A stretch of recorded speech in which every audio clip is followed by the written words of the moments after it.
Hello friends, मेरा नाम है प्रणव पाठक और मैं आप लोगों का स्वागत करता हूं अपने चैनल मैथमेटिक्स विद प्रणव में। 12th क्लास की फिजिक्स हम लोग पढ़ने जा रहे हैं, उसे कंटिन्यू कर रहे हैं, जिसमें कैपेसिटर एंड डाइलेक्ट्रिक नाम का चैप्टर मैंने उठाया है, चल रहा है, जो कि आज इसका आखिरी लेक्चर होगा। मैं इसे ख़त्म कर दूँगा, आज फिनिश कर दूँगा, ताकि कल से हम लोग आगे चल सकें। तो अगर आपने मेरे इन इलेक्ट्रिकल कैपेसिटेंस वाले लेक्चर को वीडियोस को नहीं देखा है, पिछले वीडियोस को, तो उन्हें ज़रूर देखें, तभी आपको आज की बातें समझ में आएंगी, अन्यथा आपको समझने में दिक्कत होगी। तो आइए चलते हैं। आज हम कॉम्बिनेशन ऑफ कैपेसिटर्स पढ़ेंगे। हमने कैपेसिटर की कैपेसिटेंस निकाल ली थी पहले रेट कैपेसिटर की। अब हम पढ़ेंगे कॉम्बिनेशन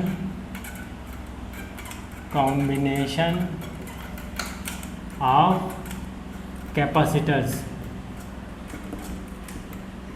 कॉम्बिनेशन ऑफ कैपेसिटर्स का मतलब ये है कि कैपेसिटर्स को कई कैपेसिटर्स को एक में मिला के जब हम काम करते हैं, मर्ज करते हैं, कि कोई काम करते हैं, जैसे रेडियो सेट होता है, उसमें धारिता परिवर्तन कैपेसिटेंस के चेंज के लिए हम कई कैपेसिटर का यूज़ करते हैं। तो उनको एक सर्टेन आर्डर में जोड़ा जाता है, जिसमें पहला है इन सीरीज़। जब combination of capacitor in series होगा तो कैसा होगा, आइए देखते हैं। जैसे मान लीजिए पहला कैपेसिटर ये है, अगला ये, और लास्ट वाला ये 3 कैपेसिटर हैं। इसके फर्स्ट प्लेट को हम इलेक्ट्रिक सोर्स से जोड़ दिया, सेकेंड प्लेट को मैंने फर्स्ट प्लेट से जोड़ दिया, सेकेंड प्लेट के, और सेकेंड कैपेसिटर के सेकेंड प्लेट को थर्ड कैपेसिटर के फर्स्ट प्लेट से जोड़ दिया, और जो लास्ट वाला कैपेसिटर है उसके सेकेंड प्लेट को अर्थ से कनेक्ट कर दिया। तो ये बनेगा हमारा कैपेसिटर। अब इसको हमने क्यू चार्ज दिया, तो यहाँ पर प्लस क्यू चार्ज और यहाँ पर माइनस क्यू चार्ज हो जाएगा, यहाँ पर प्लस क्यू चार्ज, यहाँ पर माइनस क्यू चार्ज हो जाएगा, यहाँ पर भी प्लस क्यू का इंडक्शन के कारण, यहाँ पर माइनस क्यू चार्ज, ये माइनस, यहाँ पर माइनस क्यू चार्ज आपका क्रिएट हो जाएगा। अब आप देख सकते हैं यहाँ पर 1 2 3 कैपेसिटर हैं, जो कि श्रेणी क्रम में, इन सीरीज़ या श्रेणी क्रम में लगे हुए हैं। श्रेणी क्रम में लगे होने के कारण अगर इसकी कैपेसिटेंस C1, इसकी C2 और इसकी C3 है, जस्ट मिनट, हाँ, तो इन दोनों के बीच यहाँ पे पोटेंशियल V1, यहाँ पे पोटेंशियल V2 और यहाँ पे पोटेंशियल V3 है। और टोटल पोटेंशियल अगर V हो तो V इक्वल टू, आप जानते हैं, V1 plus V2 plus V3। इन तीनों का सम करने पर टोटल पोटेंशियल हमें यहाँ से मिल जाएगा। ओके, आई होप से ये बात आपको समझ में आ रही होगी। तब V1 V2 V3 हम निकाल लें। V इक्वल टू हम लिख सकते हैं Q/C। अगर इन तीनों कैपेसिटर्स की जगह पे एक बड़ा सा कैपेसिटर हम रख दें, जिस पर Q चार्ज हो और जिसकी कैपेसिटेंस C हो, तो वो इन तीनों के इक्विवेलेंट कैपेसिटर होगा। अब V1 यानी कि Q1/C1 प्लस Q सेम है हर जगह के लिए, Q/C2 plus Q/C3। Q same क्यों है? क्योंकि हर संधारित्र या हर कैपेसिटर आप देखें तो यहाँ पे प्लस Q, यहाँ पे प्लस Q, यहाँ पे plus Q, minus Q, minus Q, minus Q। Q same है, Q यूनिफॉर्मली डिस्ट्रीब्यूटेड है।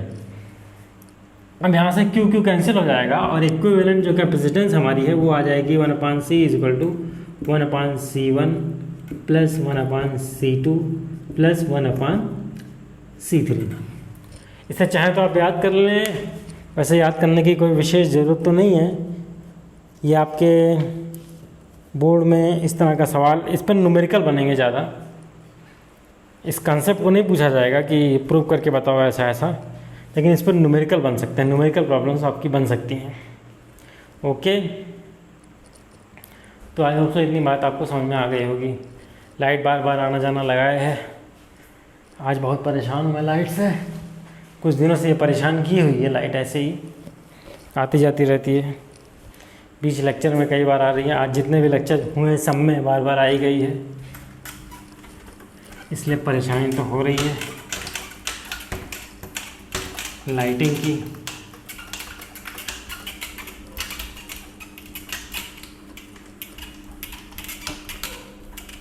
अगला जो कॉम्बिनेशन है हमारा वो है इन पैरेलल। अगला कॉम्बिनेशन जो है हमारा वो है इन पैरेलल।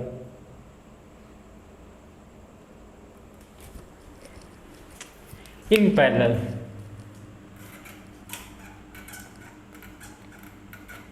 इन पैरेलल अगला कॉम्बिनेशन है इन पैरेलल। जैसे मान लीजिए एक कैपेसिटर यहाँ पर ये है, अगला ये है और अगला ये है। इन तीनों को एक पॉइंट से, सर्टेन पॉइंट से जोड़ दिया गया।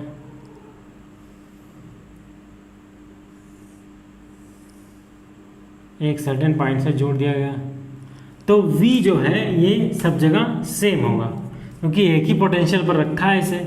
ये आपका कोई इलेक्ट्रिक सोर्स है और ये प्लेट आपकी अर्थ से कनेक्टेड है। ये प्लेट आपकी अर्थ से कनेक्टेड है। अब यहाँ पे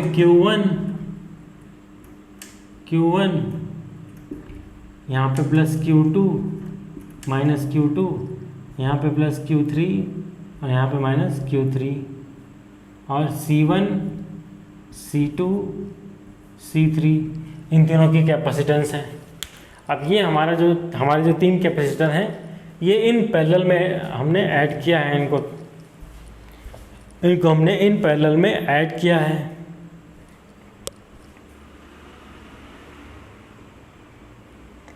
सब कुछ सही चल रहा है लेकिन लाइट ही नहीं है, इसलिए रोशनी की थोड़ा कमी है। ये पहला कैपेसिटर, ये दूसरा कैपेसिटर, ये तीसरा कैपेसिटर। अब इन तीनों को पैरेलली जोड़ दिया गया है। लाइट आ गई है। पैरेलली जोड़ दिया गया है एक इलेक्ट्रिकल सोर्स से, और लास्ट प्लेट जो इन तीनों की है, दूसरी प्लेट, उसको अर्थ से जोड़ दिया गया है। तो इस तरह से इन तीनों, चूँकि यहाँ और यहाँ पोटेंशियल सेम है, इसलिए पोटेंशियल तीनों भी कैपेसिटर्स के लिए सेम होगा। और Q जो यूनिफॉर्मली डिस्ट्रीब्यूटेड होता था सीरीज़ में, वो यहाँ पर Q1 plus Q2 plus Q3 के इक्वल हो जाएगा। Q इक्वल टू आप लिख सकते हैं CV या C1V plus C2V plus C3V। V common out होके कैंसिल हो जाएगा और आपकी जो V यहाँ पे कॉमन ले लीजिए, अंदर बचेगा C1 plus C2 plus C3, और यहाँ से V कैंसिल आउट हो जाएगा, अंदर बचेगा C equal to C1 plus C2 plus C3। ये इन पैरेलल में आया हमारा रिजल्ट। कैपेसिटेंस जो है वो कैपेसिटर का जब उन्हें पैरेलल में जोड़ा जाता है। ओके, तो आई होप सो यहाँ तक आपको बातें समझ में आ गई होंगी। अब आइए लास्ट कॉन्सेप्ट आज के इस चैप्टर का, uses of capacitors. Uses of capacitors क्या है, कैपेसिटर के यूज़ क्या है, हमने पढ़ लिया। कैपेसिटर पूरा पढ़ डाला हमने, पैरेलल प्लेट कैपेसिटर से लेकर उनको कॉम्बाइन करने का तरीका। दो तरीके हैं, इन सीरीज़ और इन पैरेलल, जिनको आप अच्छे से समझ लें, क्योंकि न्यूमेरिकल प्रॉब्लम में बहुत फंसाएगा ये हमें। तो यूजेज ऑफ कैपेसिटर्स क्या हैं?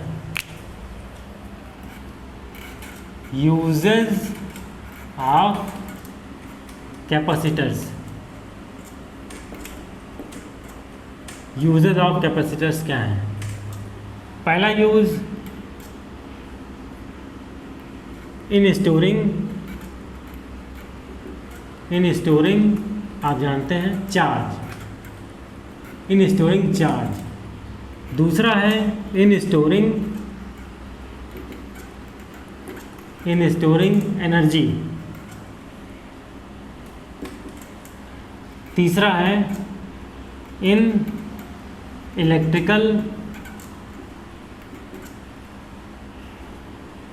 Electrical instruments. चौथा है इन इलेक्ट्रॉनिक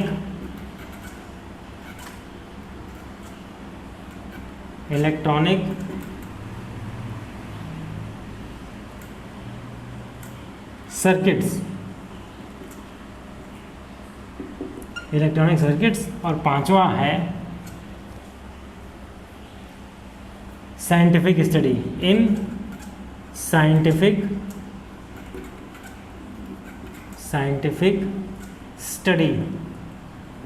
साइंटिफिक स्टडी में भी यूज़ इनका होता है। ये 5 यूज़ हैं इन electronic circuits, electrical instruments, scientific study.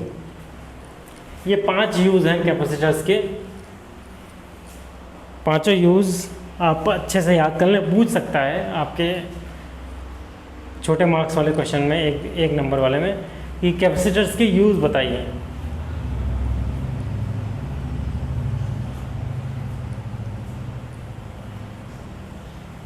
Uses of capacitors जो है आपका, ये आपका पूछ सकता है आपका बोर्ड में 1 नंबर में कि यूजेस ऑफ कैपेसिटर बताइए। तो आप इन 5 को लिख दीजिएगा, इन्हें याद कर लीजिए। चार्ज स्टोर करना मैंने आपको सिखा दिया कैसे होता है, और चार्ज ही एनर्जी के रूप में स्टोर होता है। तो पोटेंशियल एनर्जी भी हमने पढ़ा है, उसका यूज़ इलेक्ट्रिकल इंस्ट्रूमेंट्स में जहाँ इसका यूज़ होता है, और इलेक्ट्रॉनिक सर्किट्स में भी इसका यूज़ होता है, और साइंटिफिक स्टडी में तो इसका यूज़ होता ही है। ओके, तो आई होप सो बातें आपको समझ में आ गई होंगी क्लियरली। आज के लेक्चर को मैं ही रोकता हूँ, मिलते हैं कल, तब तक के लिए गुड नाइट।